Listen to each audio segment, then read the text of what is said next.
ना कहीं लगता है कि इस वाली सिचुएशन में ना कहीं न कहीं हो सकता है कि तुम्हारी लव लाइफ इन्वॉल्व्ड हो। Radhe Shyam everyone. I'll be telling about the current phase of your life from which you're going through. इस रीडिंग के स्टार्ट होने से पहले I really want to give you preview about कि रीडिंग कैसे होने वाली है। इस रीडिंग में I will be telling you about कि किस टाइप का कर्मा यू आर रिसीविंग। ये कुछ ऐसा कर्मा है कुछ ऐसे लोगों के साथ, किसी के साथ यू हैव डन समथिंग, कोई ऐसा कर्मा, कोई ऐसा एक्ट, कोई ऐसा action you have given out in the universe जिसका outcome from a long back you have known it कि इसका तो मिलेगा मुझे। एंड अब जब वापस मिलना स्टार्ट हो गया है तो you are in complete denial while your subconscious mind does know कि ये क्या हो रहा है।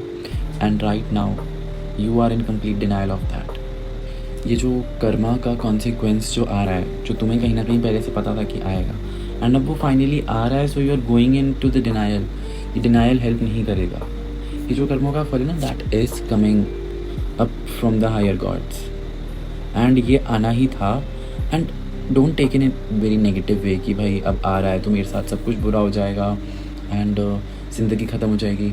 इन a long picture, trust me, जो भी चीज़ होती है that happens for a bigger cause. जो भी हो रहा है, जो भी एक्सपीरियंस यूर एक्सपीरियंसिंग, जो भी प्रॉब्लम तुम्हारी लाइफ में आ रही है, दैट प्रॉब्लम जो तुम्हारी लाइफ में आ रही है, that problem is here to teach you something. वो तुम्हारे एक्सपीरियंसेस में ऐड होने के लिए आ रही है। एंड कोई भी ऐसी चीज़ universe is not going to throw on to you जो तुम अपनी कैपेसिटीज़ के अंदर उसको हैंडल ना कर सको। ये जो मोमेंट है, दिस शेल पास, ये निकल जाएगा।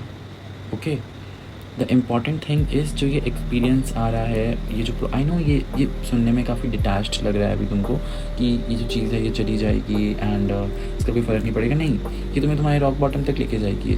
ये चीज़ तुम्हें अच्छे से रियलाइज़ करवाएगी कि क्या करा था तुमने और क्या तुम अब अपने उसके कॉन्सिक्वेंसेस बेयर कर रहे हो। तुम्हें कहीं ना कहीं पता है, and that is necessary for your transformation, for becoming your future higher self. ये तुम्हारी साइकिल का पार्ट है एंड ये होना ही था। एनीवेज कुछ भी होता, ये इनएविटेबल है। इट्स गुड कि तुम इसके फ्लो के साथ बहो। चीज़ें हो रही हैं, बुरी चीज़ों को होने दो, उनके कॉन्सिक्वेंसेज आ रहे हैं, आने दो। Stay grounded, listen to your inner voice कि तुम इस टाइम पे बेस्ट क्या कर सकते हो।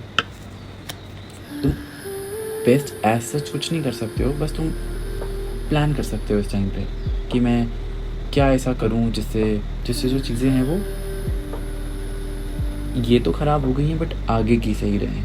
ये तुम कर सकते हो, बट इसका जो कोर्स ऑफ एक्शन आ रहा है उसको आने दो, उसको मत रोको।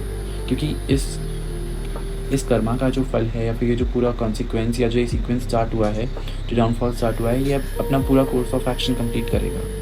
And you know it very well, तुम्हें पता है कि ये होगा। यूनिवर्स चाहता है कि तुम इसको पीसफुली होने दो।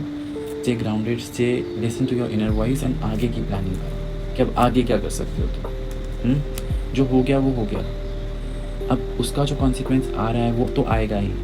उसको अपने आगे के फ्यूचर पे इम्पैक्ट मत करने दो। अपने ग्राउंड्स पे रहो, जो तुम्हें लगता है सही है उसके साथ स्टैंड करो, but not in a arrogant way कि मैं सही हूँ, मैं तो डिनायल में हूँ, मैं तो ये सब रोक दूँगा। नहीं, वैसे नहीं। अपना सेल्फ कॉन्फिडेंस रखो एंड गो विद इट। अपनी सेल्फ केयर पे ध्यान दो, अपने ऊपर ध्यान दो। बहुत सारी चीज़ें जो तुमने अच्छी भी अचीव करी हैं उनको याद करो, जो तुम्हारी अच्छी अकम्पलिशमेंट्स हैं उनको याद करो। बस आगे बढ़ते रहो, रुकना नहीं है। आई नो ये वाली सिचुएशन काफ़ी कंफ्यूजिंग है, कुछ समझ नहीं आ रहा कैसे करूँ, बट ये भी पास हो जाएगा। Trust me, I promise you, ये पास हो जाएगा। मुझे कहीं ना कहीं लगता है कि इस वाली सिचुएशन में ना कहीं हो सकता है कि तुम्हारी लव लाइफ इन्वॉल्व हो। बहुत सारी चीज़ों से तुम गो थ्रू कर रहे हो जाएगा। Okay, it's okay. जो होना होता है वही होता है। आगे बढ़ते रहो, फ्यूचर की प्लानिंग करो। जो हो गया इट्स ओके। ठीक है, ये तुम्हारी पूरी लाइफ नहीं है। लॉन्ग टर्म में जब बिगर पिक्चर में तुम देखोगे तो तुम्हें पता लगेगा। लॉन्ग रन में when you gonna see it ना कि ये हुआ था। एनीवेज, मतलब हो सकता है वो चीज़ इम्पैक्ट करे, बट टाइम के साथ वी एक्सेप्ट थिंग्स कि जो हुआ वो हुआ, यही होना था, यही होना लिखा था, यही हमारे लिए सही था। एंड लॉन्ग टर्म पे आई थिंक तुम इस बात पे हंसोगे, हंसने लग जाओगे।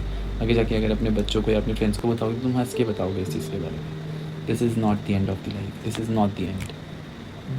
अगर तुम अंदर से अभी सेटिस्फाइड नहीं हो आउटकम से, अपनी लाइफ से अगर तुम अभी सेटिस्फाइड नहीं हो, तो ट्रस्ट मी, अभी तुम्हारी स्टोरी का एंड नहीं हुआ है। ठीक है, स्टोरी और भी बहुत बड़ी है, लंबी स्टोरी है, आराम से तसल्ली से लिखो अपनी स्टोरी। बहुत सारी चीज़ों को तुम अभी एक साथ कैरी कर रहे हो, लॉस के ऊपर फोकस्ड हो, बट ट्रस्ट में जितना बुरा होना था वो हो चुका है, and this is the end. And अब बारी है इमोशनल सेटिस्फैक्शन की। जब बहुत बुरा हो जाता है उसके बाद ही चीज़ें अच्छी होना स्टार्ट होती हैं। जब हम डार्कनेस देख लेते हैं तब हम लाइट को अंडरस्टैंड करते हैं और बेटर तरीके से। ये सब जो है ना, ये तुम्हें बहुत ज़्यादा स्ट्रॉन्ग, वाइज, समझदार, एक्सपीरियंस इंसान बनाने के लिए हो रहा है। Okay, you have got this. Shri ji कृपा करें।